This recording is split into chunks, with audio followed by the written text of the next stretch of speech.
કેમ છો તમે બધા? મજામાં ને? હું તમારી બહેન શારદાબેન ગોસ્વામી ફરી એકવાર સ્વાગત કરું છું તમારી પોતાની ચેનલમાં. મિત્રો, વાળ એ ફક્ત આપણા શરીરનો ભાગ નથી, પણ આપણી સુંદરતા અને આત્મવિશ્વાસનો તાજ છે. પણ જ્યારે એ કાળા ભમર વાળમાં અચાનક ચાંદીના તાર એટલે કે સફેદ વાળ ડોક્યા કરવા લાગે ત્યારે શું થાય? દિલમાં એક ધ્રાસકો પડે ને. આપણે તરત જ વિચારવા લાગીએ કે હવે હું ઘરડો દેખાઈશ કે મારી ઉંમર દેખાવા લાગશે. અને બસ આ જ ડરના કારણે આપણે દોડીને બજારમાં જઈએ છીએ અને જે હાથમાં આવે એ હેર કલર કે ડાય લઈ આવીએ છીએ. ટીવીમાં જાહેરાતો જોઈએ છીએ જેમાં હીરો હિરોઈન રેશમી કાળા વાળ લહેરાવતા હોય અને આપણે માની લઈએ છીએ કે આપણા વાળ પણ એવા થઈ જશે. પણ શું તમને ખબર છે કે એ ચમકતી બોટલની પાછળ શું સત્ય છુપાયેલું છે?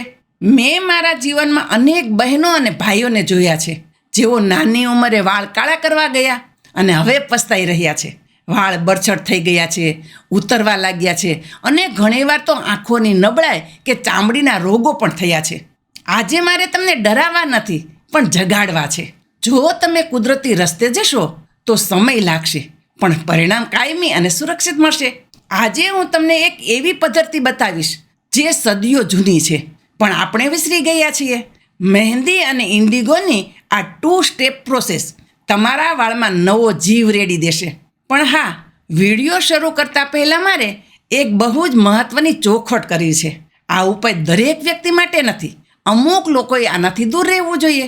તો એ કોણ છે અને આ વાપરતા પહેલાં કઈ સાવચેતી રાખવી એ બધું જ આપણે વિગતે જોઈશું.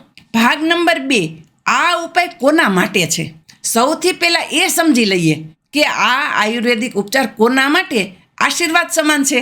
જો તમે આ લિસ્ટમાં આવતા હોય તો આ વિડીયો તમારા માટે જ બન્યો છે. જેમને કેમિકલની એલર્જી છે, ઘણા લોકોને બજારની ડાયમાં આવતા પીપીડી એટલે કે પેરાફિનાઇલ ડાયામાઇનથી સખત એલર્જી હોય છે. માથામાં ખંજવાળ આવે, ફોડલીઓ થાય.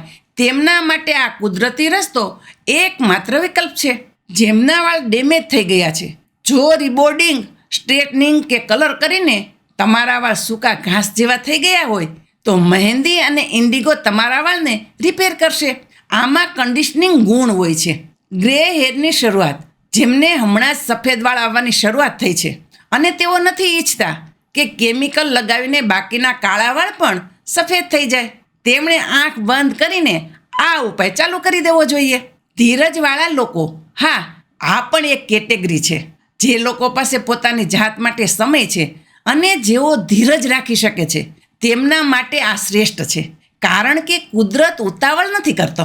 ભાગ નંબર 3, આ ઉપાય કોણે ન કરવો જોઈએ? હવે બહુ ધ્યાનથી સાંભળજો. ઘણીવાર આપણે યુટ્યુબ જોઈને આંધળું અનુકરણ કરીએ છીએ, પણ દરેક વસ્તુ દરેક માટે નથી હોતી. કોણે આ પ્રયોગ ટાળવો જોઈએ? જેમને શરદી કફની તકલીફ છે. મિત્રો, મહેંદીની તાસીર ખૂબ જ ઠંડી એટલે કે શીતળ હોય છે. જો તમને સાઇનસ, માઇગ્રેન કે કાયમી શરદી રહેતી હોય તો આખી રાત કે કલાકો સુધી ભીની મહેંદી માથા પર રાખવાથી તમારી તકલીફ વધી શકે છે. જો તમારે કરવું જ હોય તો ઉનાળામાં બપોરે જ કરવું અને તેમાં લવિંગનું તેલ કે નીલગિરીના ટીપા નાખવા. પણ હું સલાહ આપીશ કે તમે સાચવીને રહો. જેમને તાત્કાલિક પરિણામ જોઈએ છે, જો તમારે કાલે લગ્નમાં જવું છે અને આજે વાળ કાળા કરવા છે તો આ ઉપાય તમારા માટે નથી. આ પ્રોસેસ 2 દિવસ લે છે અને સંપૂર્ણ કલર આવતા 48 કલાક લાગે છે. જેમને વારંવાર કલર બદલવાનો શોખ છે, જો આજે તમને કાળા વાળ જોઈએ છે અને આવતા મહિને બ્લોન્ડ કે ગોલ્ડન હાઇલાઇટ્સ કરવી છે તો ઇન્ડિગો ન લગાવતા. ઇન્ડિગો એકવાર વાળ પર કોટિંગ કરી દે પછી તેને દૂર કરવું અને તેના પર બીજો લાઇટ કલર ચડાવવો બહુ મુશ્કેલ છે. ખૂબ જ ડ્રાય વાળવાળા, જોકે મહેંદી કન્ડિશનર છે પણ અમુક અંશે તે વાળને ડ્રાય પણ કરી શકે છે. જો તમારા વાળ અતિશય સૂકા હોય તો તમારે મહેંદીમાં દહીં કે તેલ નાખવું ફરજિયાત છે, નહીંતર વાળ વધુ બરછટ લાગશે. ભાગ નંબર 4, સૌથી મહત્ત્વનું, પેચ ટેસ્ટ. મિત્રો, એક ગેરસમજ કાઢી નાખજો કે આ તો નેચરલ છે એટલે કોઈ નુકસાન ન કરે. ભાઈ, મગફળી પણ નેચરલ છે પણ ઘણાને તેની એલર્જી હોય છે ને. દૂધ પણ નેચરલ છે પણ ઘણાને પચતું નથી. બસ એમ જ મહેંદી કે ઇન્ડિગો પણ તમને માફક ન આવે એવું બની શકે. એટલા માટે માથા પર થબડાકા મારતા પહેલાં પીએચ ટેસ્ટ કરવો ફરજિયાત છે. આ કેવી રીતે કરવો ચાલો શીખવાડું. ચપટી મહેંદી અને ચપટી ઇન્ડિગો પાવડર લ્યો. તેને અલગ અલગ થોડા પાણીમાં પલાળીને પેસ્ટ બનાવો. હવે તમારા કાનની પાછળના ભાગમાં અથવા કોણીની અંદરના ભાગમાં જ્યાં ચામડી નાજુક હોય ત્યાં આ જરાક પેસ્ટ લગાવો. તેને સુકાવા દો અને ઓછામાં ઓછા 24 કલાક એટલે કે 1 દિવસ સુધી રહેવા દો. ધોઈ નાખ્યા પછી પણ અવલોકન કરો. જો તમને ત્યાં ખંજવાળ આવે, લાલ ચકામાં થઈ જાય, બળતરા થાય કે ફોડલી ઉપસી આવે તો સમજી લેજો કે આ વસ્તુ તમને માફક નથી આવતી. તમારે આનો ઉપયોગ નથી કરવાનો. અને જો કશું જ ન થાય તો અભિનંદન, તમે આગળની પ્રક્રિયા માટે તૈયાર છો. કોઈ પણ નવું પ્રોડક્ટ વાપરતા પહેલાં આ નાનકડી ટેસ્ટ તમને મોટી મુસીબતમાંથી બચાવી શકે છે. ભાગ નંબર 5, સામગ્રી અને સ્ટેપ નંબર 1, લાલ રંગનો પાયો. હવે જ્યારે આપણે જાણી લીધું કે કોણે શું ધ્યાન રાખવું, તો ચાલો હવે મુખ્ય વિધિ તરફ આગળ વધીએ. આપણે જોશે 3 યોદ્ધાઓ: શુદ્ધ મહેંદી પાવડર, ભૃંગરાજ પાવડર અને ઇન્ડિગો પાવડર. અને હા, એક લોખંડની કડાઈ રાખજો, એનું મહત્વ બહુ છે. સ્ટેપ નંબર 1, મહેંદી અને ભૃંગરાજનું લેપન. આપણું પહેલું કામ છે વાળને લાલ રંગનો બેજ એટલે કે પાયો આપવો. કેમ? કારણ કે સીધો કાળો રંગ નેચરલી આવવો મુશ્કેલ છે. મહેંદી વાળના પ્રોટીન સાથે જોડીને એક મજબૂત પકડ બનાવે છે. રીત: તમારા વાળના જથ્થા પ્રમાણે મહેંદી લ્યો, તેમાં ચોથા ભાગનો ભૃંગરાજ પાવડર ઉમેરો. ભૃંગરાજ વાળને ખરતા અટકાવશે અને મૂળ મજબૂત કરશે. લોખંડની કડાઈમાં આ પાવડર લ્યો, તેમાં ચાનું પાણી એટલે કે ચાની ભૂકી ઉકાળીને ગાળેલું પાણી ઉમેરશો તો રંગ સરસ આવશે. સરસ લીસી પેસ્ટ બનાવો અને તેને ઢાંકીને આખી રાત એટલે કે 8 થી 10 કલાક લોખંડની કડાઈમાં જ રહેવા દો. લોખંડનો કાટ મહેંદી સાથે ભળીને તેને ડાર્ક બનાવશે. સવારે આ પેસ્ટ સ્વચ્છ અને કોરા વાળમાં લગાવો. મૂળથી લઈને છેડા સુધી વ્યવસ્થિત કવર કરો. ઓછામાં ઓછા 3 થી 4 કલાક રાખો. જેટલું વધુ રાખશો એટલો કલર ઊંડો ઉતરશે.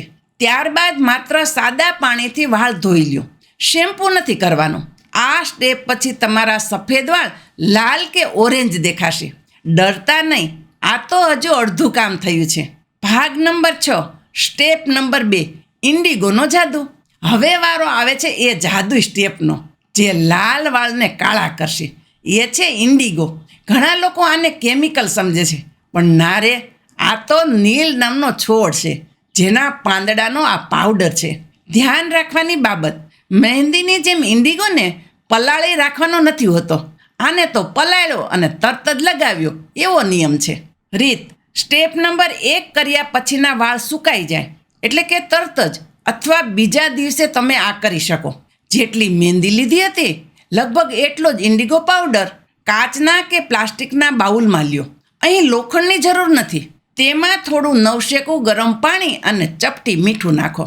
મીઠું ઇન્ડિગોનો રંગ છોડવામાં મદદ કરે છે.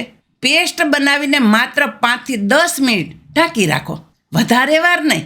હવે ઝટપટ તમારા વાળમાં લગાવી દો. ખાસ કરીને જ્યાં જ્યાં લાલ વાળ દેખાય છે ત્યાં વ્યવસ્થિત લગાવો. આને 1.5 થી 2 કલાક એટલે કે 90 મિનિટ સુધી માથા પર રહેવા દો. શાવર કેપ પહેરી લેવી જેથી ગરમાવો રહે અને સુકાય નહીં. સમય પૂરો થાય એટલે ફરીથી સાદા પાણીથી જ વાળ ધોવાના છે. હજુ પણ શેમ્પૂ નથી અડાડવાનું. ભાગ નંબર 7, પોસ્ટ કેર અને પરિણામ. ઘણી બહેનો અહીં જ ભૂલ કરે છે. વાળ ધોઈને સીધું શેમ્પૂ કરી લે છે. ના બેન ના, ઇન્ડિગો અને મહેંદી બંને ઓક્સિડેશન પ્રોસેસથી કામ કરે છે. એટલે કે હવામાનના ઓક્સિજન સાથે મળીને તેમનો રંગ પાકો થાય છે. આ પ્રક્રિયાને પૂરી થવા માટે 24 થી 48 કલાક લાગે છે. જો તમે તરત જ શેમ્પૂ કરશો તો બધી મહેનત પાણીમાં જશે. તમારે શું કરવાનું છે? વાળ ધોયા પછી તેને કુદરતી રીતે સુકાવા દો. ડ્રાયરનો ઉપયોગ ટાળો. વાળ સુકાઈ જાય પછી પણ 24 કલાક સુધી વાળને પાણી કે સાબુ ન લગાવો. બીજા દિવસે રાત્રે વાળમાં સરસ મજાનું તેલ એટલે કે સરસવ, કોપરેલ કે તલનું તેલ નાખીને માલિશ કરો. તેના પછીના દિવસે તમે માઇલ્ડ શેમ્પૂથી વાળ ધોઈ શકો છો. જ્યારે તમે ત્રીજા દિવસે વાળ ધોશો ને ત્યારે અરીસામાં જોઈને તમે ખુશ થઈ જશો. વાળમાં એક નેચરલ બ્લેક બ્રાઉન કલર હશે, એક અલગ ચમક હશે અને વાળ હાથમાં પકડશો તો ભરાદર લાગશે. મિત્રો, મને ખબર છે કે આ વિધિ થોડી લાંબી છે. બજારમાંથી ટ્યુબ લાવીને 15 મિનિટમાં વાળ કાળા કરવામાં સગવડ છે, પણ તેમાં સ્વાસ્થ્યનું જોખમ છે. જ્યારે અહીં થોડી મહેનત છે, પણ સ્વાસ્થ્ય અને સુંદરતા બંનેની ગેરંટી છે. જો તમે પહેલી વાર આ કરી રહ્યા હોય તો કદાચ 100% જેટ બ્લેક કલર ન પણ આવે, પણ 2-3 વારના ઉપયોગ પછી વાળ કલર પકડી લેશે. ધીરજ રાખજો. તમે ક્યારે આ પ્રયોગ કર્યો છે કે પછી કરવાનો વિચાર છે? મને કોમેન્ટમાં જરૂર કહેજો. અને હા, તમારા કોઈ સગાવાલા કે જેઓ ડાયની એલર્જીથી પરેશાન હોય તેમને આ વિડીયો જરૂર મોકલજો. પુણ્યનું કામ છે. હું કોઈ કંપનીની જાહેરાત નથી કરતી. બસ મારો ઉદ્દેશ છે કે આપણું ગુજરાતી પરિવાર સ્વસ્થ રહે અને સુંદર રહે. તમારે કોઈ ચોક્કસ પ્રોડક્ટની લિંક જોઈતી હોય તો જાતે રિસર્ચ કરીને શુદ્ધ નેચરલ વસ્તુ જ ખરીદજો. તો ચાલો રજા લો. ફરી મળીશું કંઈક આવી જ ઉપયોગી વાત સાથે. ત્યાં સુધી તમારા વાળનું અને તમારા સ્વાસ્થ્યનું ખૂબ ધ્યાન રાખજો. ખાઓ, પીવો અને મજા કરો.